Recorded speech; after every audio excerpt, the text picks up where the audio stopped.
Hello Ratbags, it's Jade. Welcome to a Rust Basics guide today. Obviously Rust is huge at the moment, biggest players that are playing it ever, so many brand new noobs running around the beach getting killed by rocks and try-hard chads.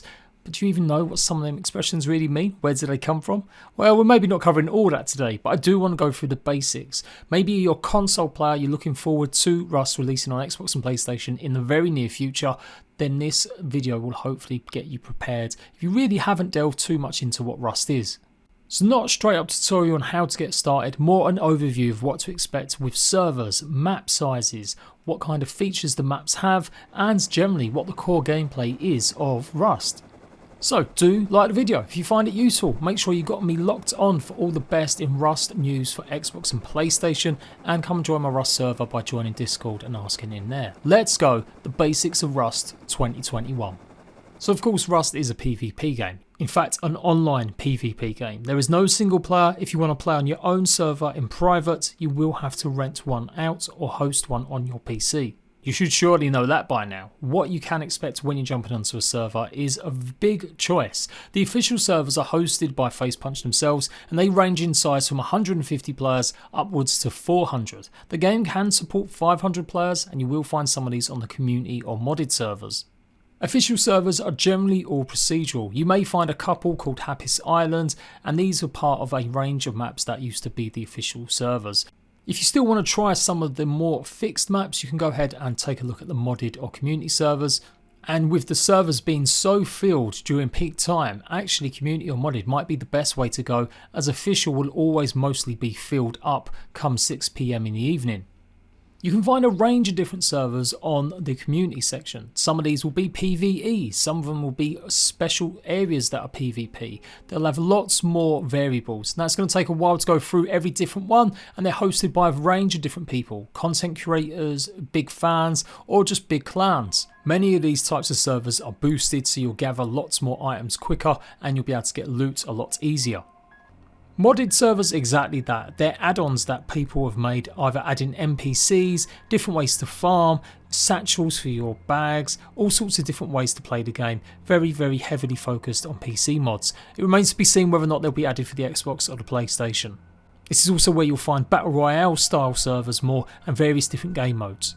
It's been confirmed that Xbox and PlayStation will be receiving private servers, so you will be able to host and pretty much change what you want on your own server, but it remains to be seen whether or not we're going to get add-ons, so we don't know if we're going to be able to try the modded ones on the Xbox or PlayStation just yet. Also note that consoles will only have 100 max players, and we still don't know whether or not it's going to be crossplay between Xbox and PlayStation. And the three main tabs are just your history, what you've previously played, your friends tabs, and any servers that you've favorited.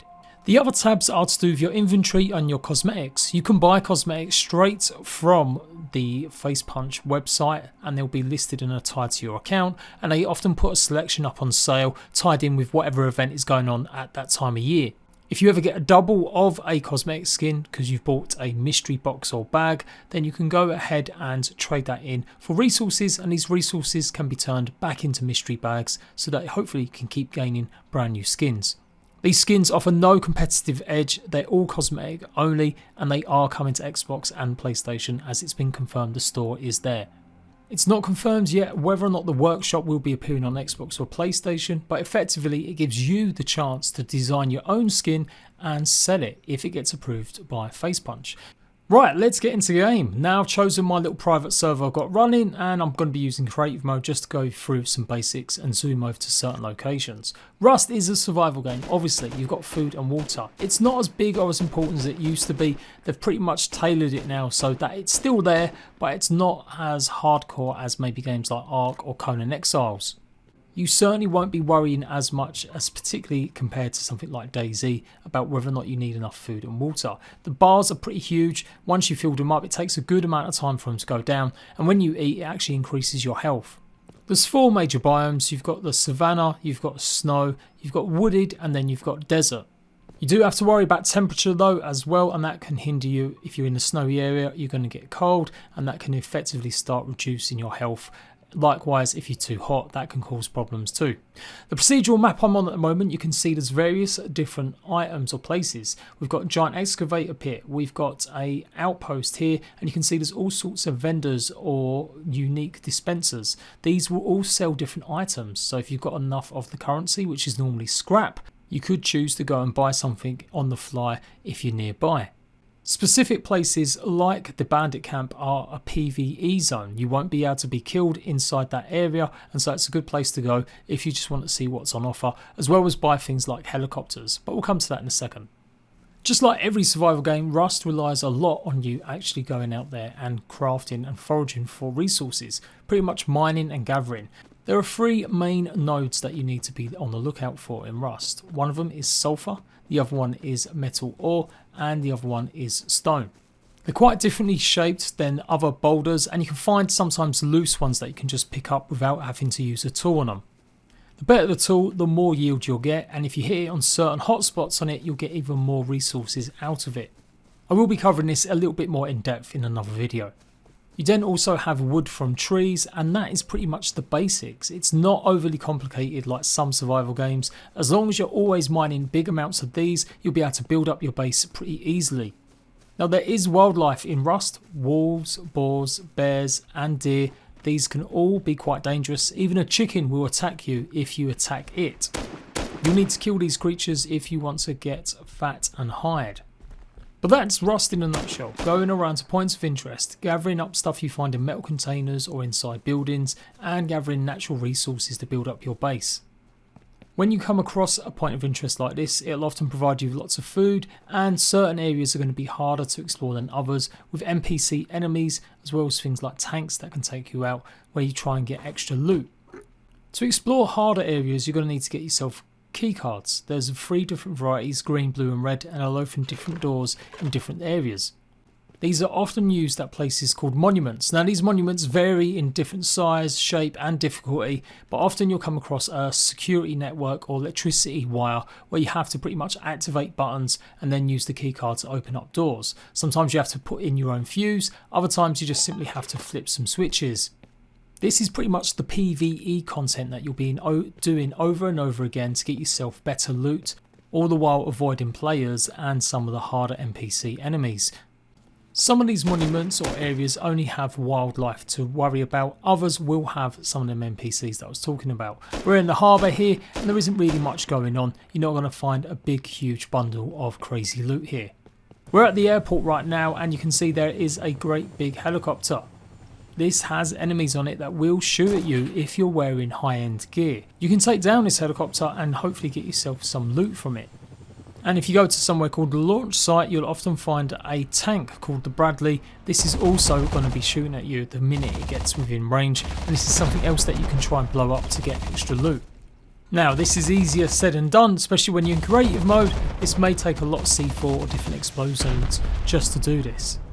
So hopefully that's give you a fair idea what to expect. You do have NPC enemies that roam around called scientists or sometimes bandits patrolling certain other locations, and these will often be lone warriors, maybe only 2 or 3 dotted around a certain site, and they'll shoot at you the minute you get a bit close or you shoot at them. Rust has various different layers. You can actually go and explore a lot of sewers and a lot of underground mining works, so these can be incredibly dark and you're going to need lots of torches, but they often yield lots of good loot. To encourage PvP out in the open, Facepunch have things like recyclers. This is one of the only places that you can actually get scrap made. You put items that you don't want inside and you'll get scrap pieces back, which you can then use to buy new items or make or craft new things.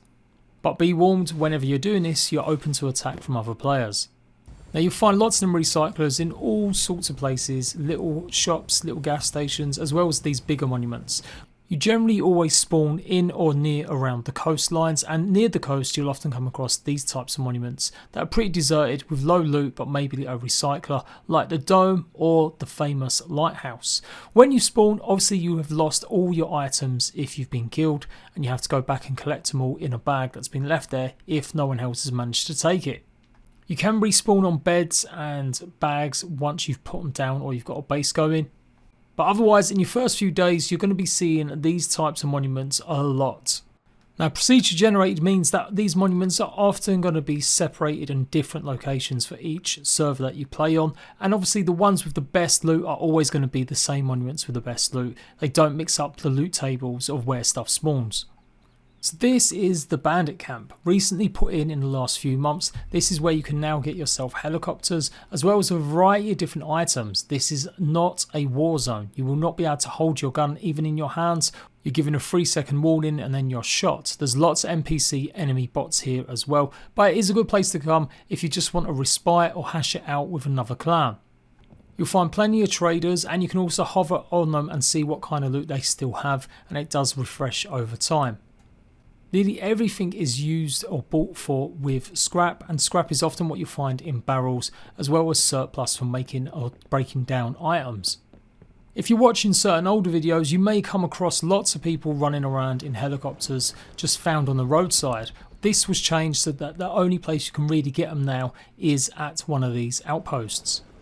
It costs quite a bit amount of scrap, but it's definitely something you could consider if you've got a big clan and you want to get across the map pretty quickly. It may take some time to get used to driving. As you can see, I've yet to master it just yet. Helis aren't the only way you can get around the map though. You can find cars littered around the roadsides that need a bit of care and attention, certain parts to make them run again, and you can use them to travel across the map, as well as horses, which you can also find spare lying around or even at horse stables. Now, if you're thinking you're doing all that in one day, you're going to be mistaken. You're probably going to need to build a base and try and secure it with as much resources as you can before you start even thinking about exploring all of the monuments on the map. To do so, you're going to need a hammer and then make yourself a blueprint. Now, the blueprint system has changed very recently. Before, you used to be able to find random blueprints as loot in many locations, and these would give you a certain amount of numbers that you could make. So you could find a blueprint for an AK and you'd be able to make 20 of them before that blueprint broke, and you'd have to go and find another blueprint. It's worth pointing this out because it's only a very recent change, so you'll see lots of content or videos where players are getting lots of these blueprints and either excited or happy that they managed to get some of this loot pretty early. The new method is a little bit involvement still. You can still find an item now instead, and you can research it at a research table, and this will give you that item so that you can craft and make it whenever you want. It still creates a blueprint which you can also give to teammates so they can also learn how to craft it too. But the major change is adding a tech tree system to workbenches. So each workbench you now have a different selection of items that you can craft by going through the tree. This helps out smaller and solo players because they've often found it hard to go and get the best engrams or best blueprints from the best hotspots because they're just simply too hard to get on your own. Other players would always kill you, or you need lots of resources to tank down some of them tanks and stuff. So now you can slowly grind away. You can find easier places to get scrap and go slower but unlock more items in the long run for things like these. Obviously, it's still better to go and get as much scrap as you can or find some of these blueprints out in the wild at the hotspots. But yeah, it does offer another viable method if you're not too big on playing with others and you just want to stick to areas that are not as hot. I'm not going to delve into this too much. It requires better videos, more distinct ones, but there's more crafting benches and there's a lot more things you can do that I need to show you, like smelting items into resources and then using them items and components to make brand new items of weapons, armors and base build parts. But it is worth pointing out there is a full electricity system in Rust. You can make all sorts of crazy contraptions and it is heavily based on real life.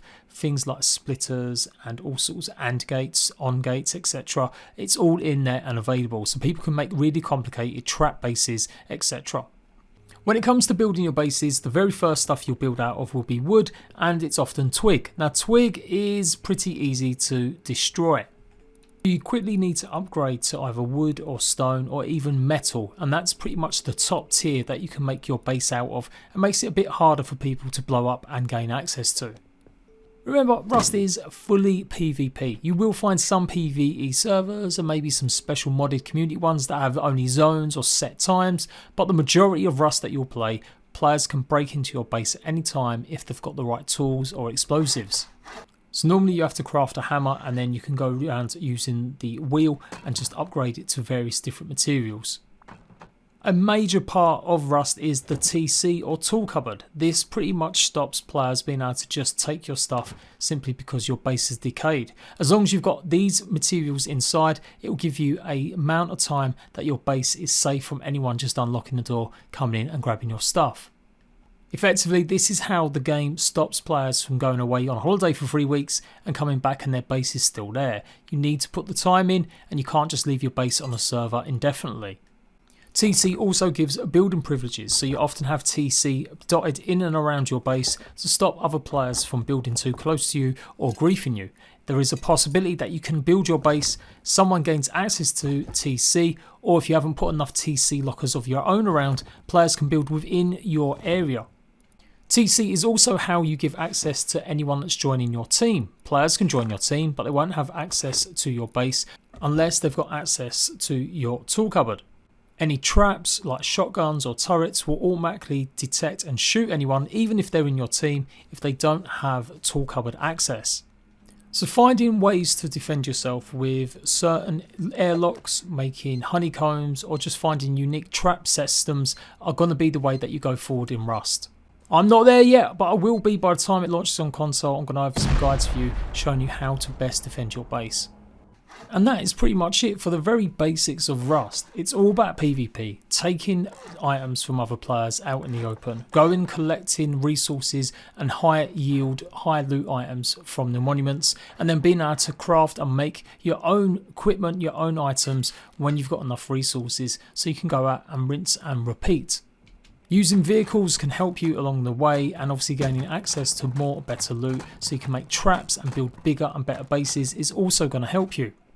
In the future, developers do want to add even more official supported game modes. They want to add more story and mission content, and they are thinking about ways that you can go from server to server with at least the same character. I hope the basics of Rust has helped you out. If it does, like I said, leave me a like and look out for my guides and tutorials. I'm still a noob myself, and so I think it's good that you're going to see fresh guides from someone that's just really got to grips with the game but is equally learning it at quick speed. Until next time, rat bags, I will see you later.